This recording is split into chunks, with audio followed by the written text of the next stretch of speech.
the goal here is just to give you an overview of how to use a table and how to place in an Excel spreadsheet. Also, before the end of this tutorial, I'll show you how to spell check and how to find fonts. And I think that will give you a few little skills there that you need in InDesign.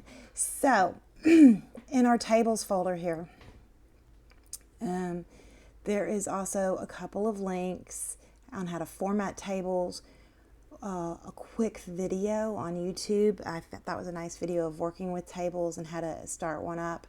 And then if you want to import an Excel sheet that's already created, which your clients like to do a lot, how you do that. So let's look at the folder here. There is a link in there. There's document fonts in there. I went ahead and threw that Excel sheet in there that I'm going to place in just a minute. There's an IDML markup file that is a lower version. There's a PDF so you can see what it looks like. There's two options here. The same table created a little bit differently in StyleWise, and you're going to create a third table just a little bit different, and that's what the goal is today. So I'm going to go look at my pages here, and there's two pages right here. We're going to duplicate one of these. So how about we take this one and we're just going to duplicate that spread. And so now we have a third. So this is the one we're going to work on. I just want you to pull it up to the front, and that's the ones. And if you notice, there's different corners, different colors. The text is a little different on both of these. So I've pulled one up to the front. That's the one I want you to work on as page number 1. You can leave those other two in there. That's fine. I want you to look at how they're made. Now you're going to need your paragraph and character open, and then type. We're going to want to look at our character styles. There are just a few character styles. I don't think there's any paragraph styles in this. And then we're going to use quite a bit under table. So we'll use our table and cell options, but you have to have it highlighted. And there's a window under type and tables right here that you'll probably want to pull up. And if you want to just check your stroke, we're going to change the stroke a little bit. Window. Oh, and you need your swatches open. And you can pull your stroke out, but we're going to do it custom while we're in here. So I also have my swatches out. I'll move that over here. Okay, so on our pages, we're just working on that top page. That's fine. I have my swatches. If I need them, I'm just going to go ahead and pull them out of that menu. I'm going to use my table. You can get to the same options that are up here under table. You can get to them in this table that we pulled down under window. Type in tables. I grab table there. Get to those same options also over here, but you have to highlight it to use those. Now there are cell styles and table styles. If you were going to do maybe an annual report that had a lot of similar tables, infographics that were similar, graphs, you would probably do this so you don't have to keep creating them, but we're just going to make this one. So let's learn how this works. So if you notice, I can select, I have to use my T tool, and there's 3 goals. Let me go over the 3 goals, what you need to do for this document. Number 1, I want you to learn how to change the container shape. So if you notice on this first page, it's different from this one, right? So let me just show you that. That's the quickest, easiest thing to do. I'm going to select the whole container shape here. And this is not in tables. This is just a shape. So I'm going to go to Object, Corner Options, and I want you to pick something different than I have. So maybe you square it off, or you go for a bevel, or you can inverse it or round it and change the radius. You can do it however you want to. Make sure that it's okay. So you can see what that looks like. Maybe I'm going to inverse it. You got to make sure you have the right thing selected. Let me just make sure I have the right thing selected. There we go. Object, Corner Options, and I'm going to inverse those corners. Okay. So you see how it cuts the little edges out. So play around with that so you understand how corner objects works. They work on any shape as well. You can change those corner objects. Okay, so now that I have that done, I'm going to select. And to select in tables, you need to use the T tool.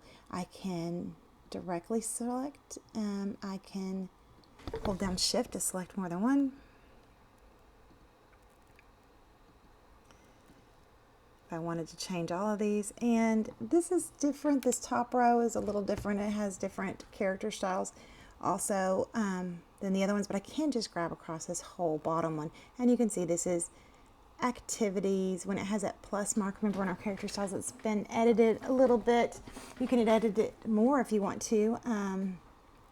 So we're not in table styles yet. We're just in those character styles. I could change the font, the size of it, and the color if I need to. So when you're doing yours, think about that as well if you need to do that. Now let's just concentrate on changing up. So I want you to change up the cells, the colors, so they're different, and you can add new colors, new swatches. Feel free to do that. There's not a lot in here. There's that one color theme. Also, I want you to change the table strokes and fills. So make sure you do that, and maybe you center this up, maybe you make it a little bit differently. I'll show you where you can find all those little adjustments. So I'm going to hold down Shift to select all of these. It's only going to let me shift these all down at once. So the bottom sections I'm going to select all at once. And let's look at what we have options to do here. I'm going to get rid of my table styles right now because we're not going to create one, but know that you can if you need to in the future. So I can also have my text top left, centered, lower. Over here, I can also choose where I want it. So if I have it on top left, but I want to add a little bit to it, spacing, click this right here. I could do that all the way around. That's a lot of spacing. I don't think I need that much. But I could add a buffer if I want more to the left. Maybe I don't want my text to start very soon. So let me start with lower numbers here. So maybe if I want to go 0.025, I could have all the text start over farther. And then, if I don't like what's happened here, I can move these cells individually around as well. So know that you can adjust. So maybe I want them to start over just a little bit. Maybe I'm going to go just at 0.025. That would put quite a bit of space there. Okay, let's see. That starts at the very top. So the idea is for you to make it look nice, what you feel looks nice. So I'm going to maybe center it up and have it start just a little bit farther over. And, if you wanted to have the text go different ways, that's why. This is how many columns right here and how many rows, and we can change any of these coordinates here as well. So think about how that's going to line up. Now I've got more here than what's showing, so I need to pull down my actual box around this so you can see what that looks like and adjust the inside squares because it's going over the edge here. So it should pull that bottom, there it goes, pull that bottom one that has a lot of information. So I'm going to select all of these one more time. So I don't want this is a little bit extra I don't need. So if you wanted to delete a table, so I'm going to go to table, if I want to delete that row, I could delete it.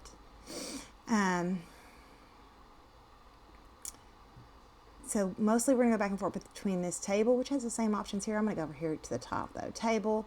So if I wanted to go to my table options, I can pull one of these open and they will all come up, all the tabs. So if I wanted the table, had to have a border, I could do that. See how it just added that there.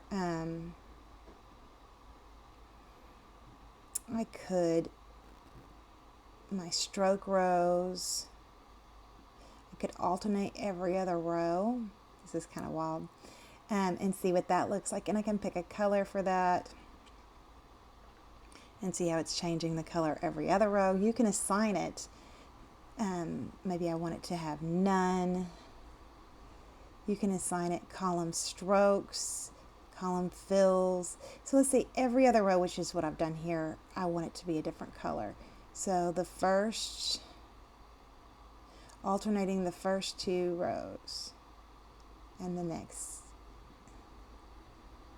The first one row, the next one row. So you can You can plan out how you want to do that there, but I could have it, so maybe I want one this color, and you can pick a tint, so maybe it's 70%. And the second one, maybe I have this color, and I have it at 45%. Let's just see what that looks like. So it's kind of gray, right? So you have to select them all for that to work. I'm going to go ahead and turn this whole top table right here. I'm going to make this table cell options, and then I can go over here to strokes and fills. So I'm not going to have any of these strokes around the edges, so I'm actually going to select them and assign it none. So I have to select this one, this one, come on, this one, and the inside, and I'm going to select it nothing, none for that top one. So it's got none in it now. So you sort of select the ones that you want to apply to. So now the other thing I could do is maybe I'm going to fill that entire cell that I have selected. I'm going to fill it with all this dark color. And that is something you could do. I want you to just make this look good. So it's running off the edge. I need to adjust some of these panels here so it looks a little bit better. And I have plenty of room right here. I could even, and it looks like this bottom one is done a little bit different. I'm going to select down right here. And these are different. So maybe I'm going to put 0 in for all of these. And I'm going to select this down one again. I'm going to choose, and then maybe I have it in I just go to my regular character type, paragraph. And I'm going to justify it right. But I want a little space on that edge, so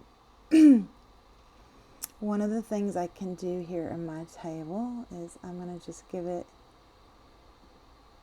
a little space. I could just select that one if I want to, but it looks pretty good around everything. And then I don't need quite so much on that end, right? I could also come in and make these all, now the same. So maybe I want to label those. I'm going to go ahead and click this arrow down.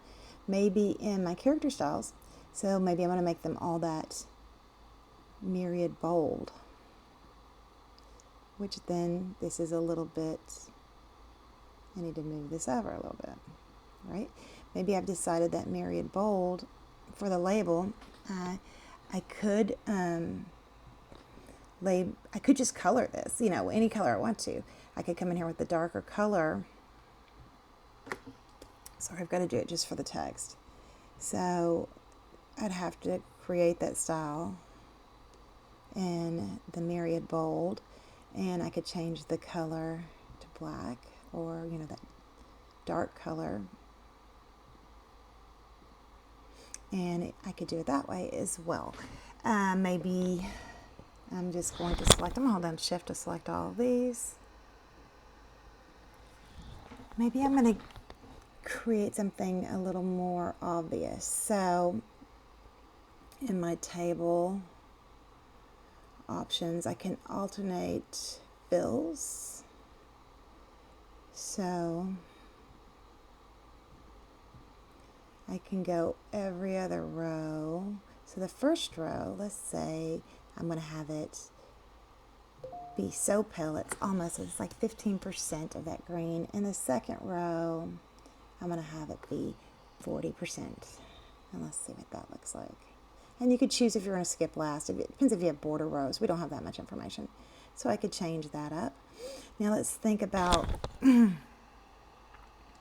maybe I do want to add in some strokes in between. So on my table, cell options, so my strokes and fills, I'm going to select the areas I want to. So I don't want these between to be different. I just want the ones on the side. Maybe I'll make them, I'm going to make them dramatic so you can see what happens. Maybe I'll make them really dark, and I could even make them dotted. Let's see what happens there. Voila!